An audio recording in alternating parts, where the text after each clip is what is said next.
It's only entertainment. All right. Welcome back to the Talking Hedge. I'm Josh Kincaid, Capital Markets Analyst and host of your Cannabis Business Podcast. We are here live at MJ BizCon on day 2. I am here with Geoff Trotter of Regennabis. Geoff, thanks for being on the Talking Hedge. It's great to be here. Thank you very much for the invitation. I appreciate it. Regennabis. Did I say that right? You did. Okay. Yeah. What is Regennabis for those that don't know? It's a made-up word, portmanteau, if you like. It stands for regenerative cannabis. It's the first 5 letters of regenerative and the last 5 of cannabis. We put them together and we figured, why not? Because ultimately what we're about is looking at cannabis from a regenerative perspective, embedding sustainability-centric behaviors in the industry, which will then in turn create sustainability into other industries on the back of, say, industrial cannabis and the hemp space. So that's fundamentally what we're doing, kind of level setting and bringing environmental, social governance factors into the business, looking at sustainability, looking at long-term play in the industry. Okay. So you're trying to reduce carbon footprints, reduce any pollutants or pesticides or things of that nature? Absolutely. And in fact, not only in the cultivation space, but if you look at all the verticals, the 5 verticals, plus let's throw in another one, make it around half dozen distribution, which will change dramatically, of course, once you can start moving things across state borders. But what we're looking at is not only the energy aspects of it from, say, a cultivation perspective, but also looking at social aspects and the governance aspects, meaning looking at the behaviors of corporate executives and the businesses. Let's look at the things that institutional investors focus on and helping cannabis businesses get ready for that day when institutional investors come into this space on, say, the back of the Safe Banking Act or the Climb Act or, who knows, federal legalization. Because at that point, those institutional investors will for sure bring capital, but they'll also bring some questions around an environmental, social governance set of behaviors, and they want to see evidence of that either in reports, which would be, say, an annual report, or interim reports. And increasingly we know that cannabis executives on their earnings calls, maybe 2 years ago, 3 years ago, they might have gotten an ESG question at number 8, 9, or 10 from someone, but now it's number 3, 4, or 5. So it's becoming more and more important. So we're getting cannabis companies prepared for that eventuality, and it's almost upon us.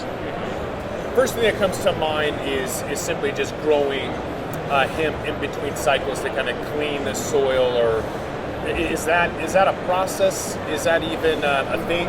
For sure it's a thing. In fact, it's a very big thing. If we look, let's leave hemp to one side for a moment, let's just look at America. Potentially a dust bowl in 60 years' time unless we get on top of soil health, unless we begin to think about big ag and what it is doing to the layer of soil. That top layer of soil will disappear unless we arrest the way in which big ag is functioning. Meaning we need to move away from monoculture ideas of just having a single crop.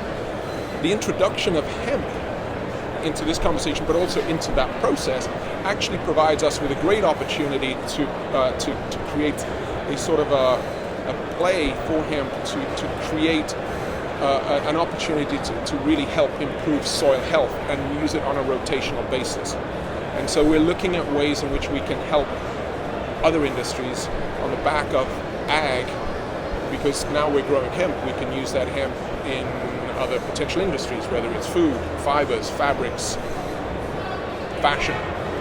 Ultimately, even, who knows, the finance world, because then we could open up an opportunity around carbon sequestration, and that marketplace could be $1 trillion business. Then we start talking about real opportunity around regenerative finance. So we're talking about regenerative industries, the ultimate being the finance industry. So there's a lot of connectivity that we're sort of looking at addressing at Regennabis. I'm curious though if we've reached peak ESG from the investor standpoint. The reason I say that is because if we go back in time in the Wayback Machine to Tom's Shoes, who, you buy a pair of shoes and he's going to give one away. Yeah. That was something that was kind of profound and unheard of from a capitalistic standpoint. Sure. And so it kind of drove this the concept of SRI or social responsible investing Right. in finding those companies, then you would just get lumped into an ETF and say, okay, this thing is SRI and ESG or environmental social governance, and so these are good investments. Right. And yet it's just greenwashing, because if you look at it, you have Exxon in one of these ETFs and Tesla's not. Yeah. And I'm not saying that lithium is clean, it's not. Sure. But it's a hell of a lot cleaner than what Exxon is Right. doing. And so are we really looking at ESG, or is this just a capitalistic way of generating revenue?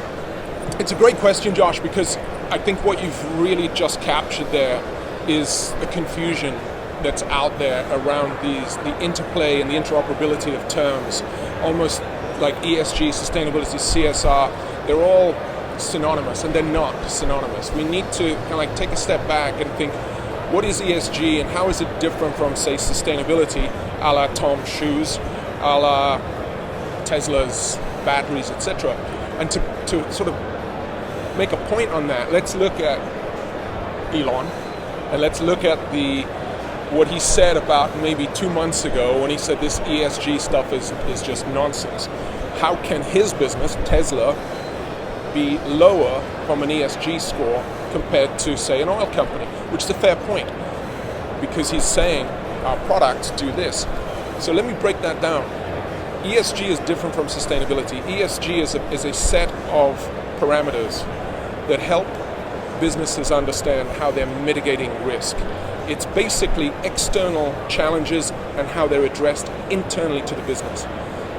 Sustainability is, now that you're doing all of that, it's your internal products and services that you've created and the impact it has outside, so in to out. So let's go back to Elon Musk.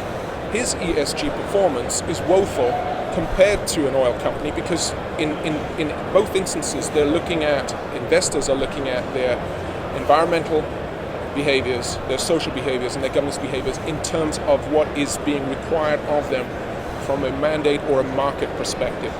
In Elon's case and Tesla's case, whilst they're doing some great things on the E front in terms of how they're utilizing energy to create the automobiles they're creating, and there's some good governance, there are many challenges on the social side if you consider some of the criticisms that are happening on the shop floor in those factories, where they're utilizing terms like the plantation because it's largely black folks working in that space. I mean, that's why he has a dreadful ESG score, different from his sustainability performance.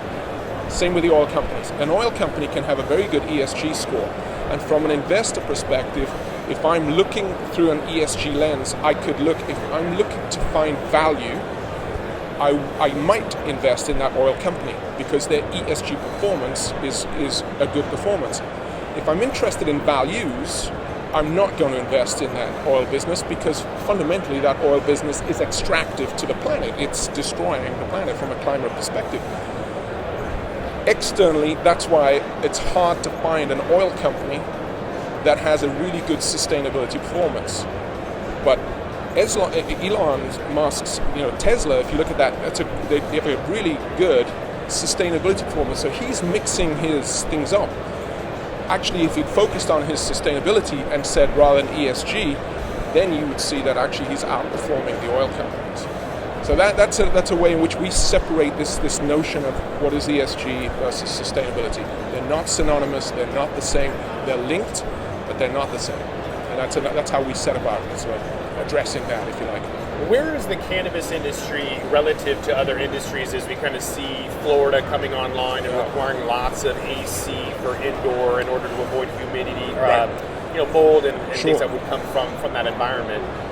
Overall, where are we at? Again, a great question. I would say at a very high level, the quick response is way behind. The cannabis industry is way behind if we look at other industries and sectors out there. How do we know that? Well, if we look at, say, the listed entities, the cannabis companies that are listed in various exchanges, typically in Canada, there are, say, 200 listed entities. There are probably only 10 ESG reports in the cannabis space. If you look at the Fortune 500, 95% of Fortune 500 companies have an ESG report. So that tells you there's a chasm There's a massive gap that needs to be closed up. But at the same time, what we're also looking at is thinking, how can we then help cannabis companies better understand what it is that is material to their business? And right now we find that a lot of cannabis companies are saying, well, our materiality is kind of similar to an adult beverages space. And our view is, no, let's look at your materiality aligned to your license types. And if you're from seed to sale, then you're going to have some cultivation aspects around ESG right through to retail, specialty retail, and your dispensaries and everything in between.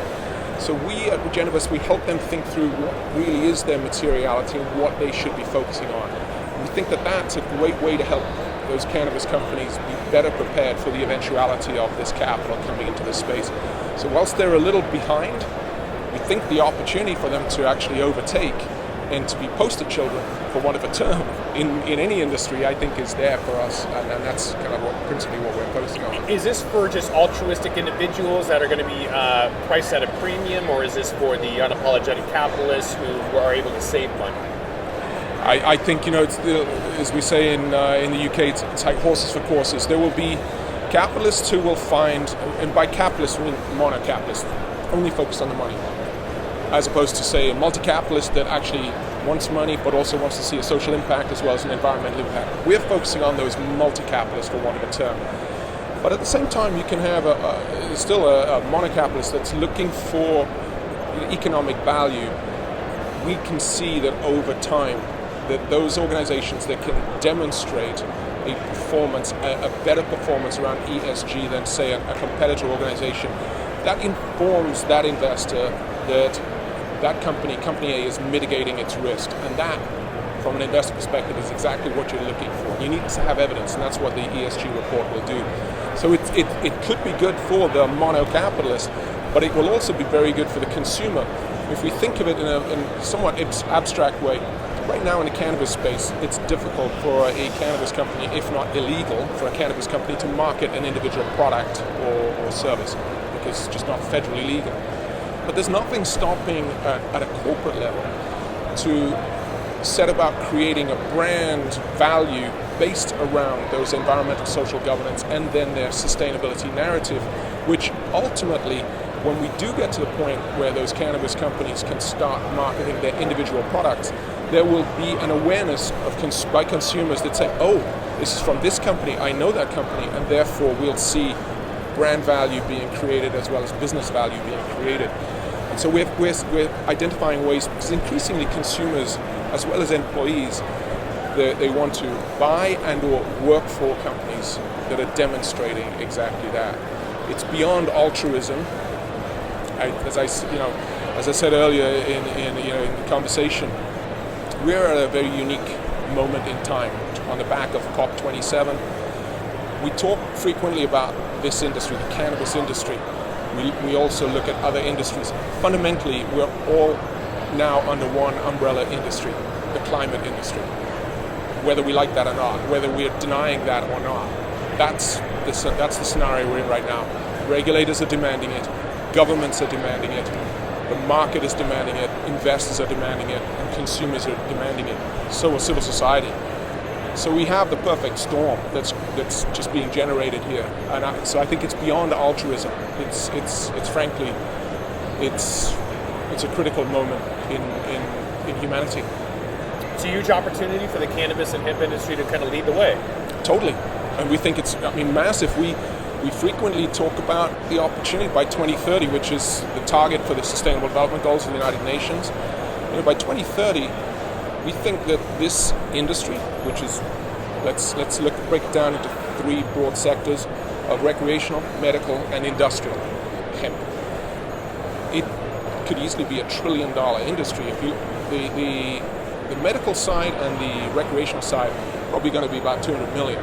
The balance, 800 million, really, from hemp. Yes, if you look at how it can disrupt pretty much any industry out there that begins the letter F. That I already referenced. Food, fashion, fabrics, fibers, farming, pharma, doesn't begin with an F, but sounds like it. And ultimately finance, because the carbon markets. Yeah. And I think that we have an incredible opportunity here with hemp.